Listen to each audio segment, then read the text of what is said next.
1600 years ago, the pride of the Roman army, the 12th Legion, was stationed at Sebastian, just south of the Black Sea.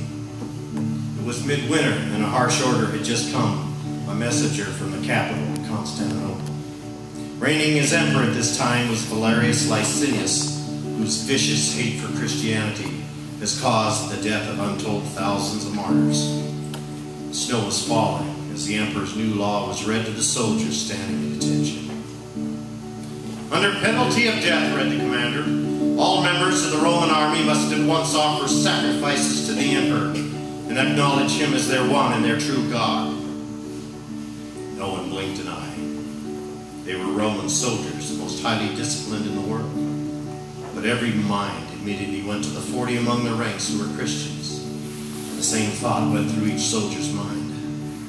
Those Christians will never sacrifice to this emperor, and they will never desert their God. 40 brave soldiers for Jesus. 40 brave soldiers for Christ. We'll be true to our God and stare death in the face as we perish on this lake of ice. We'll be 40 brave soldiers for Christ. Well, as soon as the soldiers were dismissed, a captain came to the commander's tent and announced that there were 40 soldiers who would not perform the sacrifice to the emperor. They were immediately arrested and put into the custody of Aglios, the chief jailer, who marched them off to military court. The commander opened the trial's formalities by saying, "Of all the soldiers who served this empire, none are more loved by us, no more needed right now than you. Do not turn our love and respect to hate and contempt. How important can this Jesus be? Bow down to the emperor and this will all be over." But the leader of the 40 said firmly, "The word of God says, 'Thou shalt not have any gods before me.' We have made our choice. We will not sacrifice to the emperor. We will devote our love to the living God." 40 brave soldiers for Jesus. 40 brave soldiers for Christ. We'll be true to our God and stare death in the face, though we perish on this lake of ice. We'll be 40 brave soldiers for Christ. But because he did not have the authority to sentence the Christians to death, the commander had to wait for the arrival of the Inspector General, who would be making a visit to the 12th Legion in about a week.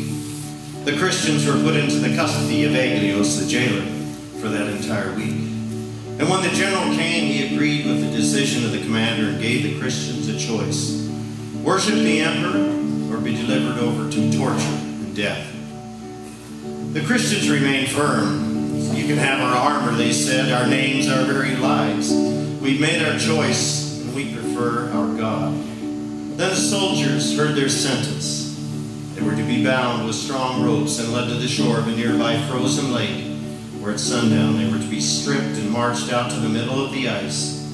At any time they could change their minds and go through the ritual of sacrifice to the emperor in a heated bathhouse on the lake shore. Aglios, the jailer who had been caring for the men for a week, watched as the 40 soldiers were stripped and marched, shivering onto the ice and into the darkness. Guards were posted all around the shore to make sure they did not try to escape. And as they marched, they sang, "40 brave soldiers for Jesus. 40 brave soldiers for Christ. We'll be true to our God and stare death in the face, though we perish on this lake of ice. We'll be 40 brave soldiers for Christ."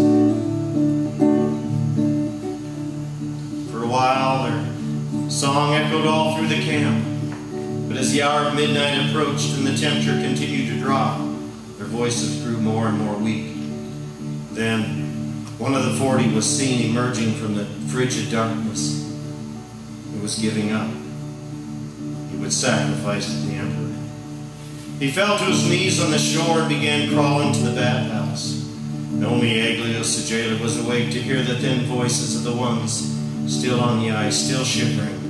39 brave soldiers of Jesus. Aglios watched the man enter the bathhouse and emerged quickly. Apparently overcome by the heat, he saw the man collapse on the ground and lie still. And at that moment, something happened to the heart of Aglios the jailer. What it was, only he and God will ever know. The guards reported hearing